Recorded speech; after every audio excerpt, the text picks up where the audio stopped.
Election పూర్తయ్యే వరకు, అది ఎలక్షన్ ముందు, ఎలక్షన్ పూర్తయ్యే వరకు నేను ప్రచారం చేస్తూనే ఉంటాను అని చెప్తే షాక్. ఏంటంటే సడన్ గా మీకు ఇది మార్పు ఏంటన్నాను.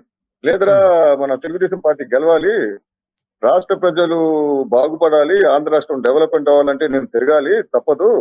ఆ మాయ ఒక్కనే, ఒక ఏజ్ వచ్చేసింది, 74 సంవత్సరాలు వచ్చింది, ఆయన ఒక్కనే ఇంట్లో కూర్చుంటే ఎలా, ఆయన భార్యగా నా కర్తవ్యం నేను నిర్వర్తించాలి అని చెప్పి అత్త చెప్పడం జరిగినప్పుడు, అందుకోసం అత్త బ్రహ్మాండంగా ప్రచారం చేశాడు. అలాగే బ్రహ్మణి కూడా లోకేష్ తరపున కాకుండా ఫ్యామిలీ మెంబర్ గా నేను బయటకు రావాలి, ఈ ఆంధ్రప్రదేశ్ ప్రజలకి అండగా ఉండాలి, ఆంధ్ర రాష్ట్రం బాగుపడాలి అని చెప్పంటే, బాగుపడాలంటే మేము రావాలి బయటికి, ఒక ఆఫీస్ లో గానీ ఇంట్లో ఉంటాం గానీ కాదు, ఒక ఫ్యామిలీ మెంబర్ గా, చంద్రబాబు నాయుడు గారి కొరలుగా, లోకేష్ గారి భార్యగా నేను బయటకు రావాలని చెప్పి బయటకు రావడం జరిగింది.